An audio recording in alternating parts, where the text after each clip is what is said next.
WNST, Towson, Baltimore.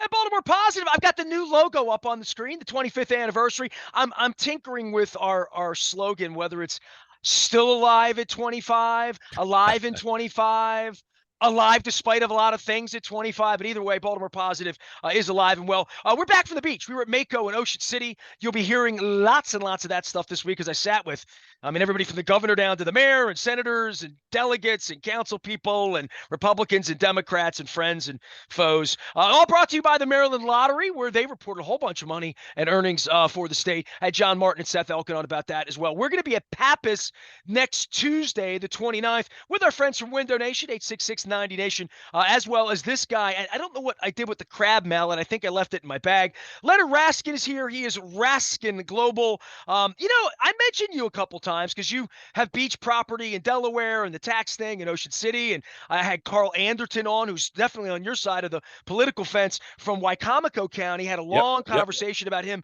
driving across the bridge for Ravens games, Orioles games, big Baltimore sports guy, and a friend of mine as well. And the whole strip of land in Ocean City, how thin it is and where it is and going there and the bridges that get things there. I still marvel at it after spending 4 days down there. And I was with some dear friends of ours, Billy Cole and, other people, Micah Demerick, who I think you know as well. We're running around all these parties and doing all this stuff. My dear friend, Michelle Bresnick-Walsh from There Goes My Hero. And I just think to myself how many memories I have at the beach. And there's nothing better. And it's almost like a Jimmy Buffett song, right? Like the beach is winding down, kids are going back to school, but like a good time. And I'm ready for football, Leonard Raskin. I hear you. So quick beach story. A few weeks ago now, I was at a 2-day conference. It's a mastermind conference with a group of about a dozen folks that I work with. Once a quarter, we get together and we kind of help each other out in business. You got some other entrepreneurs to bounce your ideas off of, and hear what they think about what's going on for you. By the way, I've been doing that kind of work for 20 years, and I'm indebted to every person who ever helped me. That's it. Shout out to you, Jason Pappas. You get that great opportunity to hear other people's ideas. So talking beach, after this conference was in Annapolis, oddly enough, it was in Annapolis, and post the conference, there was a couple there from Wisconsin. They were in from Wisconsin for the meeting, and they were going to do a 2-night down to Ocean Hawn Beach weekend, get some crabs, crack some Maryland crabs for the first time in their lives. And this is what was stunning. So they had never been to Maryland, like Ocean City's just never been to Ocean City. Ocean City might as well be Pensacola or anywhere America. Okay. And these are business owners, and they were going to stay at the Plim Plaza. Oh, how awesome. And I said to them, oh my God, do I have stories of the Plim Plaza? See, that was my mother's place. That was the spot back in the day when we would jet off during high school, college. We'd go to the beach. We'd hang out at the Plim Plaza on the patio with the rocking chairs, with Paul Revere smorgasbord down below, and the mug and mallet. $10.99 all you can eat, and your parents couldn't afford it. There you go. And eating and having a ball and watching the people go by. And there's little hallways in the Plim Plaza just to prove to you that I've been there. Like you go down underneath. It's like Churchill's bunker down there. Right. And the last piece is, I don't know his name. You probably know his name because you know everybody. Mr. Jesus sand sculpture man. The sand sculpture man, but is right there. Elvis. I paid tribute to Boardwalk Elvis. There you go. On the internet, I found a picture of him on the 4th of July with the boombox up to his ear and a cowboy hat, right? Right. And the sand sculpture with hundreds of people that don't know, never been. Blue, purple, red lights there around Division. Utterly amazing. Right? The Last Supper made out of sand. Is there? Can I tell you a story that's going to cost me my sponsorship with you? Okay, like fully and every other sponsor. So you can't go down there without remembering every girl, every fun thing. Things I've done with my kid, things I've done with my parents, things I did with my father, things I did with my cousins. Like I told my friend And I said, if you and I were to go down to the inlet right now, we were just to drive slow or take a bus, because it would stop Yeah. and give me a chance Yeah. to story tell, that if I had that 40 minutes from the inlet up to 130th, you have to go past Jamestown Road. Right. I had a Right. guy come to me the other day looking for the castle off of Jamestown Road that my friends built for Mr. Kaplangis in Dundalk, GP 66, Greek Power 66, Yep. like trying to find the map and the Google map of the castle off Jamestown Road. And I'm like, it's there. I promise you. I Google mapped it. I'm like, there it is right there. You can go up to Jamestown Road right now and see it. So I have all of these members. I was at the Princess Royal, or the Princess Bayside. Royale. I was at the Bayside Yep. Yep. on 45th. And I was saying, and like there were electeds there. There were people with guns and Sure. cars and like all that going on. Yeah. And I Yeah. said, I remember when this was built and the Princess Royale was built in the 80s, and that was going to transform Ocean City in the late Right. 80s, right? Right. Like it was the Four Seasons. And now I go through there and I marvel at how they get enough milk, beer, ice, water, electricity. Then I go to Secrets and I walk around, and I've toured Secrets on the backside with Brian Billick, with Leighton, like serious, like they have a Yep. Yep. generator at Secrets that powers the whole island of Ocean City. That if a storm hits at 8 o'clock on a Saturday night, and they've got 3,000 people in there, that they keep Right. their bar tab running. Absolutely. Out You on the talk about water. business Out on ingenuity, the right? water in a canoe, getting a drink delivered to you. Does it get better? Yeah, I didn't have that in '88. All I had were the sand sculptures, Yep.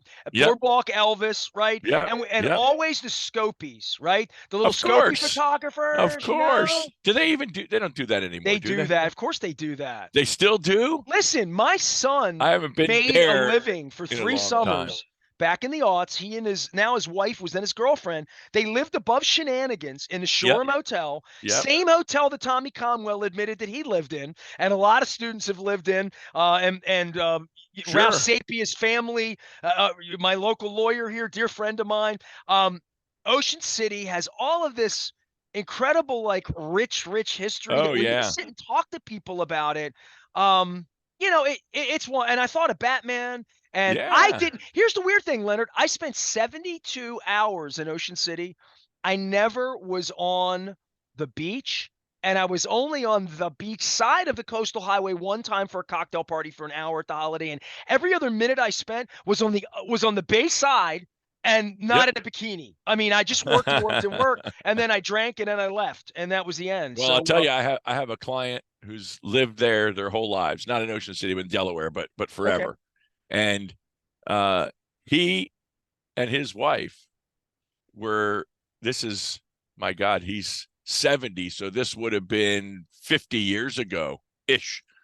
Renting the umbrellas and chairs on the beach, and he put himself through law school by doing that in the summer.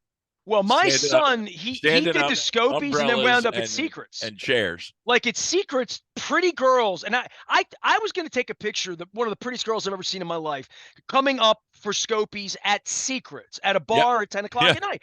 And my son did that 15 years ago at Secrets, worked at Secrets every night. And I thought about my son, like the loud music. My son doesn't drink much. My son doesn't really. That's how he made money. Humored by drunks. That's but how like he made money. Selling Scopies at 1 a.m. to drunk bachelorettes wearing, it's all Barbie now. It's all Barbie cosplay. Goodness. So there are 15 Barbies in various pink, lavender, mint green dresses with hair Here I to am. match. I'm all set up. I'm ready. It looks like something out of Scooby-Doo. But so my son did this at Secrets and made a living doing it. And this prettiest girl, and I was going to take a picture of her and send it to my son and be like, I don't know how you ever had this gig. Right. How did anybody ever buy anything from you? And It's I'm thinking to myself, isn't it? well, you were kind of a good-looking 28-year-old guy with some rap with, bachelorettes, but like I should just do an hour segment with my kid on selling Scopies at Secrets, because I've never talked to him about it. Oh, I've never talked to him about the absolutely. business of it or bad things that happen or fights he saw or crap he saw or any of that. But I I spent 3 days in Ocean City, and I love it, and I love the memories, and I love being a part of it. What give me the beach thing for you, and we'll get on the politics and baseball and football, Yeah, but, yeah, like yeah. but did you do the Plim Plaza with your family? Because I did. I did No, with my mother, no, you know? never with family. Family was too poor. This was during late high school, college. This was with friends. We'd so I worked at Murphy Mart, Liberty Road, Murphy Mart, in the electronics department. I was selling Commodore 64s and Atari game systems, the first of the ever computers back in the day, with a fine Pong on the cartridge. Did that And then Murphy's have a cafeteria? it did. A Okay. pretzel. You could get the best soft pretzels in the world there. Yeah, for sure. And so I worked there, and Friday night the place closed at 9:30, and a bunch of us would jump in the car at 10, 11, get to the beach at 2, hang out in the inlet till everything closed. We were hanging out, then we'd sleep in the car or on the beach. I guilty. I Then we'd slept in hang out. Rob DeBias's Yeah, Vega, there you go. literally on the 1987 on Fifth That's Street. it. Cop That's it. shines the light in our and says you can't sleep in your car. And I'm Okay, like, fine. what do you Where are we mean I supposed to can't sleep? sleep in my car? Where the hell Right, am I it's supposed to sleep? my car. What do you mean I can't sleep in my car? We'd go down, We we'd just hang tilt the out. seat back, man, That's and that right. was asleep. You know, That's it was right. good. And then we'd sleep during the day on the beach, and then we'd hang out all night, I'm all over the glad I'm not the boardwalk and only one with this bars. story. I'm Oh, glad I'm not the only absolutely. one. Absolutely. Never with the family, always with the friends hanging out. Then we'd go back Sunday night. We'd drive home. So I was going to tell you the story was going to cost me my sponsorship. Then we'll get on to the Orioles and the Ravens because it'll be fun. Leonard Raskin is here, Raskin Global. He handles money, the American dream, sports, fun, all that politics. We do it all around here. But so John Raffalidis is a dear friend of mine, and shout out to John. John's, making his way through life with his daughter and his wife, and he's one of my favorite people. He's my roommate for years at Kane Street. We used to throw parties that certainly would cost me every sponsorship I've ever had in my life if we had TikTok back then. As Lionel Richie pointed out on Saturday Oh night, that yeah, we had TikTok, we're all in jail, as he pointed out. absolutely. And So not working. Not working. so we went down, and I know you appreciate this because this is 1986, 7, 8. Sure, Okay. sure. I got out of high school 85, 88, 89, 90. I went every year with my friends to chase girls, senior week, mid Right, June, like right. all that. Right. And we'd always try to figure out a situation. We get a condo. Somebody knew somebody that would let us rent their condo where they weren't going Yep. to steal our money for the $100 And you weren't deposit going and to all that. steal their stuff, right? Right. And we were cool. We weren't gonna we might have girls in the room, but we weren't gonna throw parties in the room. You know what I mean? Right. So we went down to the airbrush stand right next to Alaska stand, Dumsers, candy, The like whole all thing. that, right? Yep, And yep. the person would airbrush, whatever you want, Farrah Fawcett, Yeah, whatever was yeah, important sure, in 1984, sure. right? She's fresh, she's exciting. That was the big song, Cool in the Gang, my senior week, right?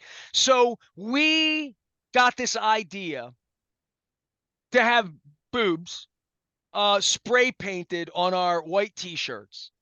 And all of us had 6 of us walk down the boardwalk Saturday night with airbrush boobs.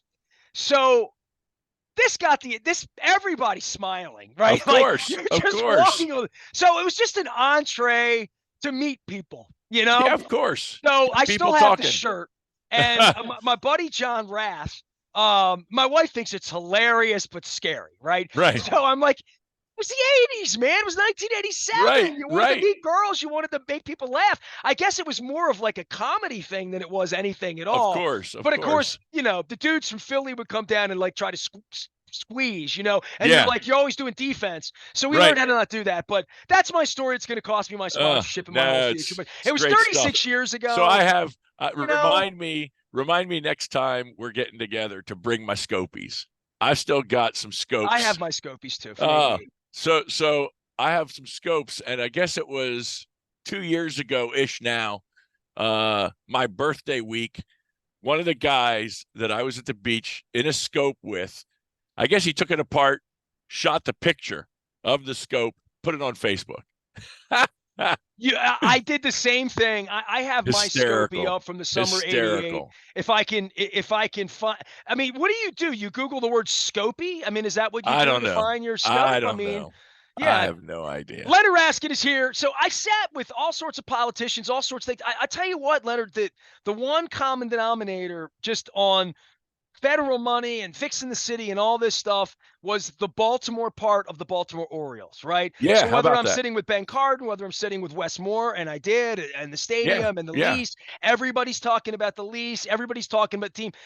John Angelos isn't hiding anymore, right? And certainly not with a first place team. Does he want to hide, or when he's on ESPN on his phone and drinking a beer but when it comes to Kevin Brown, he wants to hide. That's not the accountability that I think we're seeking here. And on both sides of the aisle, on both sides of the Bay Bridge, there's, palpable conversation about the Orioles on and off the field. yeah. Well, it's good to get healthy against the Oakland A's. And you look at their situation with 8,000 fans, last place, and you think a couple few years ago, there we were. And now we've had this turnaround and 38, 40,000 in the stands and a first place team going to hopefully the playoffs and well beyond, and great kids playing great ball. And all I can think is I hope they stay. And I've hoped this even when they weren't good. But playing like this, you think, oh my goodness, they're playing the best ball they've played in years, and it's the perfect time to up and move the boys. And you want to hear something that made me thoroughly sick, same time, and this is pure happenstance. I think it was Friday night, Okay. Saturday afternoon. I think, I don't know when it was, but whenever the Colts played this weekend, I happened on NFL Network, just kind of flipping through the dial, and there were the Colts and God knows who playing preseason football. And in the booth was an interview with the local indie broadcasters, which they were showing on NFL Network, and Irsay. And they were about to celebrate an anniversary of the Mayflower move to Indy. And he was talking about how he walked into the room and these guys were in there and he told them the deal was done.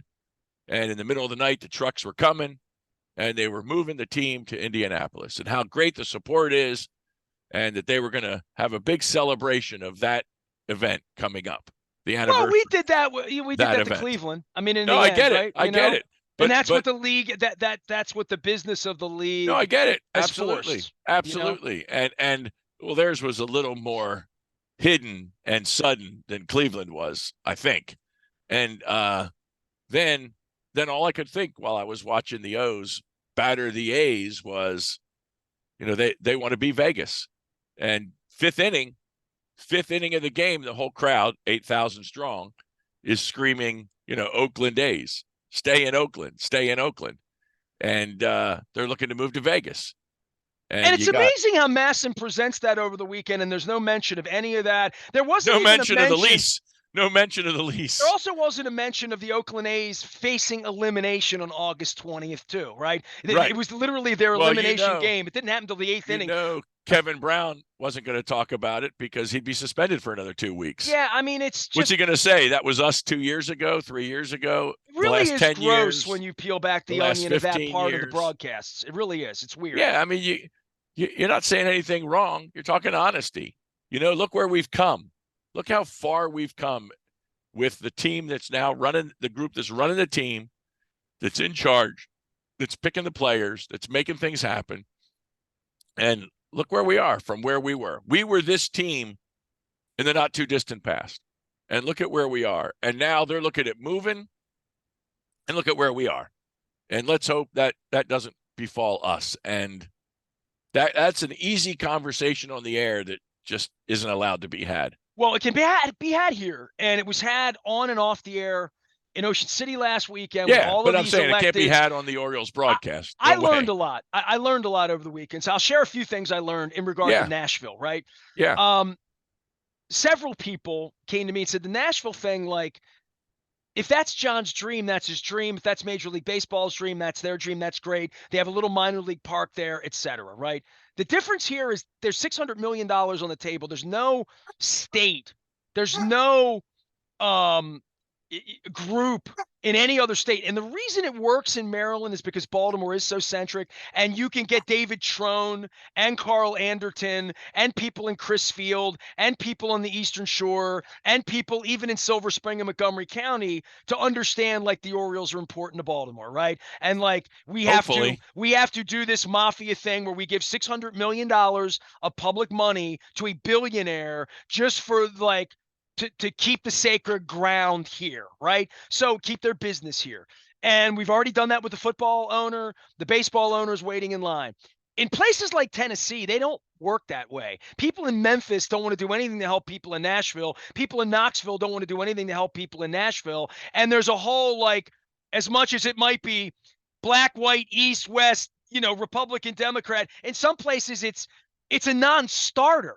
It's a non-starter in California to think that anybody's going to step up to save the Oakland A's or the Oakland Raiders or the San Diego Chargers or on and on and on and on and on, right? Like all of this quasi-public money and what these creeps do to people like me when they want to report truth, and what the creeps do to people like Kevin Brown, much like I wrote in my letter to John Angelos, things they control and things they don't control. They abuse all of it. But in Tennessee, they just gave the football team $2 billion to build a stadium that they're going to host country music events at, that they're going to use in a lot of different civic ways. And it's a county bond there. It's not even a state thing. It's $2 billion that Cumberland County's taking on because of tourism and because Nashville has become the Las Vegas of the East, to quote Lefty Driesell, right? So I'll be there Thursday. So you're going to be in Nashville. I'll be there for 3 days. I'm not seeing the stadium. That there's any $600 million to give to Cowboy John Angelos, that doesn't exist in other places. So this was made very, very clear to me from the governor down, saying, like, dude, you just think we go to Annapolis and defecate out $600 million for billionaires? You think that just happens in Massachusetts or New York? Now, you could talk about the Bills and trying to keep the Bills there, but there comes a point where, like, there's only Mississippi and Alabama don't have this money. South Carolina doesn't have this money. North Carolina could never agree to bring a team to Charlotte to get people in Asheville and Nags Head and Greensboro to come together and give Mr. Angelos $1 billion of free money to move his baseball team. So there is a little bit of what I've written about, which is, dude, you're one greedy SOB. Right. I mean, right now, not only that, but you're on top of the world. You've made it all these years via TV, via gate, via merch, via hot dogs, whatever. And now that stuff is really flying off the shelf. I don't know the numbers, but I'm guessing Mr. Rutschman and Mr. Henderson's jerseys are selling like hotcakes, and not only in Baltimore. Well, let's start this right here. You and Dennis have given him money this year. I'm watching every night. I'm thinking, I mean, I'm going to go to a playoff game or three, one way or another, whether the Major League Baseball credentials me, which is Major League Baseball's never said no to credentialing me for any event, ever. Major League Baseball has never denied me going back 3 years ago to an All-Star game. So I think I'm going to be there, but we're all there psychologically, right? Every hat that I saw on Coastal Highway, going in the parties, it's Oriole gear. This is a bad time to screw this up, to your point, right? Like, this is a bad time to be a bad negotiator or to be a bad human. Well, one of the things we talk about with clients all the time is this notion of portfolio envy. Portfolio envy, we call it. And your mother taught you this when you were 3 years old, that the grass is not greener on the other side of the fence. It just looks greener till you get over there and realize what kind of work it takes to make it green, or what you could do to yours to make it greener. And people want to compare how their money is performing to all their friends, neighbors, colleagues, you name it. And they have no idea, because nobody tells the truth about how their portfolio is performing to anybody else. They may talk about some winners. They may talk about some losers. They may talk about average, but nobody, 95% of the people don't know how their portfolio is performing because they've never measured and tested the real numbers. And B, if they did, they're not sharing that with their neighbors and friends unless they want them to work with the person that they're working with. So we know it doesn't exist. So when people compare and want to know how this did versus the market, how it did versus their neighbor, their friend, doesn't exist. So So Angelos has got $600 million in the bag to walk away with and enjoy. And we've talked about this with Bisciotti over the last year. I mean, money in business is fungible. When the PPP money came out, you could only use it for certain things. The EIDL money, you could only use for certain things. Great. So you use that money for those certain things and you document it. This is $600 million to make his business better. But then the other money, right? But then the other money that you earn, you can use for the things you would have used that money for that you couldn't use that money for, to make your business better, to expand, to grow, to sign Lamar, to sign Adley, to sign Gunner, and to paint the warehouse white. I mean, who cares? Whatever it is, you can use $600 million for whatever you want. And you say, well, I can't use it to buy my next mansion.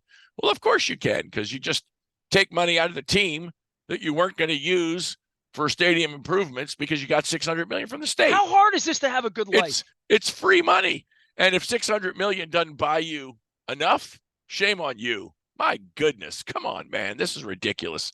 Sign the deal. Get on with it. Walk into the playoffs with your head reasonably high and out in public, acknowledging the joy that you created rather than the strife and concern that people are feeling about whether some other city's portfolio is better when you've never been there, never seen that, never done that, and it's not going to be better. Come on, it's ridiculous. Drop the mic. That's pretty good. Leonard Raskin. I wish I had your crab mallet after that, but I have the shirt. Raskin Global. You can find him out in the front of Baltimore Positive. Sometimes you can find him on the beach in Delaware. Sometimes you can find him cracking crabs with me over Costas with his family. Kids are back to school. Last thing for you, just quickly on this. Marlon Humphrey, you concerned about the Ravens sec? I think you were concerned about the Ravens secondary when you were eating crabs, and Humphrey was standing upright at that point. Yeah, he was standing up and playing with a hurt foot. I don't know what it is about his foot. Jonathan Ogden had a foot problem, kept him out for quite a while. That was a toe. I think we got what, 2 or 3 corners hurt. That's not good out of 4. 75% down is not a good portfolio return, not a good time. So they brought in a guy and they got a chance. Look, Eric's going to go out and get another guy. They're going to get the guy from Philly. But that's not a $20 million guy. No. But you gotta have back up till the $20 million guy comes back, and you hope they're telling the truth, that it's a few weeks and he'll miss the beginning of the season and won't miss the season. I'm quoting you on that. You hope they're telling the truth. Yeah, hey, that's all you can ever do, right? That's all you can ever do. Except when you know they're lying.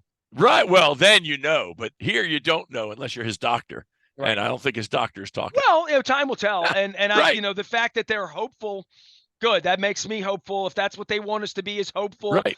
God bless us. We'll see if he's back on the field middle of September, end of September, because that would really, if he's not, and if he is, even then you're like, how tender, how quick do you rush him back? Right. All those questions will be there, as well as for Lamar, and we learn nothing from this fake football. Leonard Raskin is here.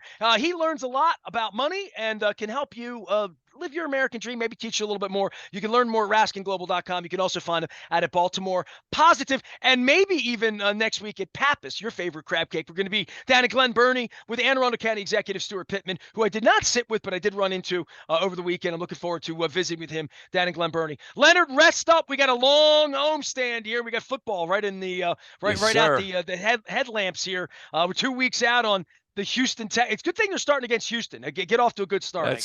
That's it. Get that Ohio State quarterback in their sights and sack the rookie. He was great at Ohio State, but it's time to sack the rookie, as we always do.